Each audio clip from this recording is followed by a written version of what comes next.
निवडणुका आल्या की नाशिक जिल्हा नेहमीच चर्चेत असतो। आता महापालिकेच्या निवडणुकीच्या अनुषंगाने हाच नाशिक जिल्हा परत चर्चेत आलाय। भारतीय जनता पक्षानं नाशिक महापालिकेत 100+ ध्येय ठेवलंय।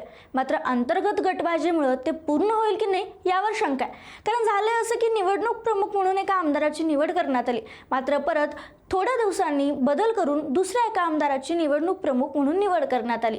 याचं कारण काय तर अंतर्गत गटबाजी। मग कोण आहेत ते दोन आमदार? नाशिकमध्ये नेमकं काय घडते, काय झाले याबद्दलच या व्हिडिओच्या माध्यमातून आपण बोलूयात। त्यासाठी व्हिडिओ शेवटपर्यंत नक्की बघा। नमस्कार, मी संजना कट्टूकटमध्ये आपलं स्वागत। नाशिक महापालिका निवडणुकीत भाजपनं 100+ ची घोषणा केली, पण त्याआधी पक्षातील जी गटबाजी प्लस होत चालली आहे त्याला रोखण्याची जबाबदारी भाजपलाच पार पाडावी लागणार आहे। कारण काय तर संघटनेत ऐनवेळी फेरबदल होत असल्यामुळे गोंधळाची स्थिती निर्माण झाली। नाशिकमध्ये अचानकच निवडणूक प्रमुख म्हणून जबाबदारी असलेल्या आमदार राहुल डिकले यांना बदलण्यात आलं। अर्थात त्यांना अनपेक्षित बदल करत आमदार देवयानी फरांदे यांची नियुक्ती या ठिकाणी करण्यात आली। आता ही निवडणुकीची जी नाशिक महापालिकेची सूत्र आहेत ती सगळी जलसंपदा मंत्री महाजन यांच्याकडे आहेत। यापूर्वी खरं तर मुख्यमंत्री फडणवीसांनी यांच्या सूचनेनुसार आमदार राहुल डिकले यांच्या निवडणूक प्रमुख म्हणून जबाबदारी सोपवण्यात आली होती। आमदार राहुल डिकले यांनी शहरभर कामाला गती दिली होती आणि इच्छुकांच्या मुलाखतीही त्यांनी घेतल्या, पण अचानकच आमदार देवयानी फरांदे यांची नियुक्ती केल्याने हा विषय चर्चेचा ठरला। मग यामुळं या सगळ्या मागं गिरीश महाजन आहेत का अशी चर्चा सुरू झाली, पण यामागं एकाच पक्षातील 2 नेत्यांचा संघर्ष असल्याचं समोर आलं। अवघ्या महिनाभरापूर्वीच राहुल डिकले यांची या महत्त्वाच्या पदावर अर्थात निवडणूक प्रमुख या पदावर वर्णी लागली होती, मात्र इतक्या कमी कालावधीत त्यांची उचलबांगडी झाल्यानं आश्चर्य व्यक्त होते। सूत्रांच्या माहितीनुसार निवडणुकीसाठी इच्छुकांच्या मुलाखती आणि संभाव्य तिकीट वाटपावरून पक्षात अंतर्गत मतभेद निर्माण झाले होते। त्यातच पैलवान असलेल्या डिकलेंनी आजारी असतानाही माझ्या विरोधात ज्यांनी काम केलं, माझी रॅली अडवली, त्यांना आसमान दाखवल्याशिवाय राहणार नाही, ढाक लावून आसमान नाही दाखवलं तर डिकले नाही असा इशाराच त्यांनी विरोधकांना दिला होता। पण झालं असं की डिकले यांची नियुक्ती करण्यात आली आणि इथं आमदार फरांदे यांची अडचण झाली। कारण आमदार फरांदे यांना आपल्याच कुटुंबातील सदस्याला नगरसेवक म्हणून पुनर्वसन करायचं आहे। आमदार फरांदे यांच्या संपर्कातील अनेकांना उमेदवारीची अपेक्षा आहे आणि अशीच जी स्थिती आहे ती वेगवेगळ्या नेत्यांची झाली आहे। आता या नेत्यांना आमदार डिकले यांच्याकडे फारसं महत्त्व मिळण्याची शक्यता नव्हती आणि मग काय, आमदार देवयानी फरांदे यांनी पडद्यामागे खेळी करत डिकले यांना आसमान दाखवत चितपट केलं असं सांगितलं जातं आणि म्हणूनच निवडणूक प्रमुख म्हणून त्यांची नियुक्ती करण्यात आली।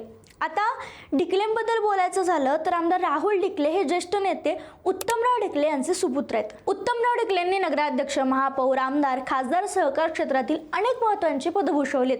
ते शिवसेनेकडून खासदार झाले होते, नंतर त्यांनी आमदारकीही भूषवली होती आणि त्यांचे पुत्र असलेले राहुल डिकले यांनी मनसेकडून 2012ची महापालिका निवडणूक लढवली। त्यावेळी राज्यात फक्त नाशिकमध्ये मनसेची सत्ता आली होती। डिकले देखील त्यावेळी नगरसेवक होते। पुढे त्यांना नाशिकच्या महानगरपालिकेच्या स्थायी समितीचे अध्यक्षपदही देण्यात आलं, पण नंतर त्यांनी भाजपात जाण्याचा निर्णय घेतला। पक्षानं त्यांना 2019 साली वडिलांचं प्रतिनिधित्व असलेल्या नाशिक पूर्वची उमेदवारी दिली।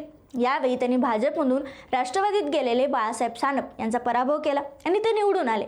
यानंतर 2024च्या निवडणुकीत शरद पवार गटाचे गणेश गीते यांचा पराभव करत ते दुसऱ्यांदा निवडून आले, अर्थात ते 2दा निवडून आले। तर दुसरे जे आमदार आहेत त्या देवयानी फरांदे या नाशिक मध्यचं नेतृत्व करतात, त्यांना सुद्धा चांगलाच राजकीय वारसा लाभलाय। देवयानी फरांदे या भाजपचे ज्येष्ठ नेते, महाराष्ट्र विधान परिषदेचे माजी सभापती प्रा. स. फरांदे यांच्या सून आहेत। त्यांना राजकारणाचा मोठा वारसा लाभलाय। 1997 ते 2012 या काळात त्यांनी नगरसेवक पद भूषवले। तसेच 2009 ते 2012 दरम्यान त्या नाशिकच्या उपमहापौर देखील होत्या। त्यांना 2014 साली नाशिकमध्येची उमेदवारी देण्यात आली।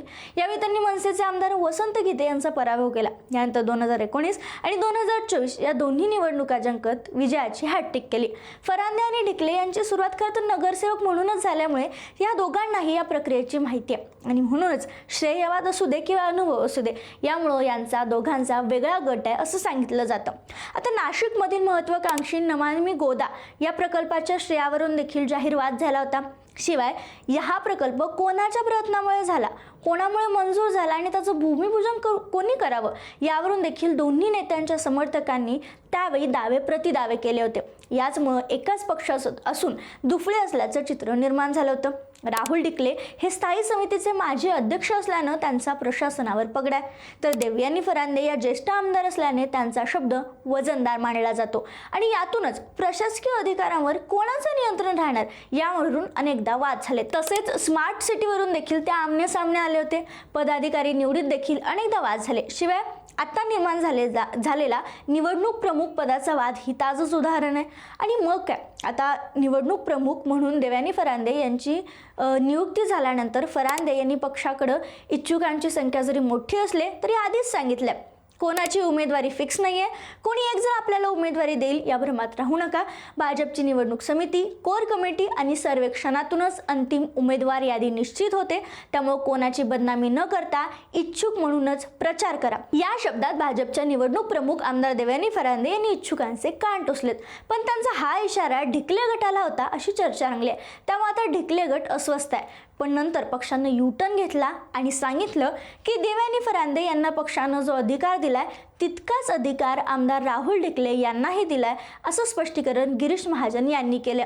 आणि गिरीश महाजन याबद्दल बोलताना म्हणालेत, निवडणुकीत तिन्ही आमदारांना विश्वासात घेऊन आणि उमेदवारांचं मेरिट बघूनच निर्णय घेतला जाईल. कोणी निवडणूक प्रमुख झालं म्हणून तेच उमेदवारी यादी अंतिम करतील असं होत नाही, अशी सारवासारव महाजन यांनी केली आहे. त्यामुळे आता भारतीय जनता पक्षात या निवडणुकीमुळं काहीच पक्षात अलबेल नसल्याचं चित्र समोर आलं. आता बघा, भाजपा सध्या नाशिकमध्ये 122 जागांसाठी 1200 जण इच्छुक आहेत. पण आता फरांदे आणि ढिकले या वादाचा फटका भाजपला बसण्याची शक्यता आहे. पण अंतर्गत वादाचा फटका बसण्याची भीती निर्माण झाल्यामुळं आता यामध्ये कसा समतोल साधला जाईल आणि दोघांना समान अधिकार असल्याचं महाजन यांनी सांगितलंय. मग असं असताना निवडणूक प्रमुख पदाबाबत भाजपला अचानक युटर्न घेण्याची वेळ का आली हा प्रश्न निर्माण झालाय. आता या सगळ्यावर तुमचं मत काय आणि यामुळं बंडखोरी होण्याची शक्यता बळावली असं तुम्हाला वाटतं का? कमेंटमध्ये आम्हाला कळवायला विसरू नका.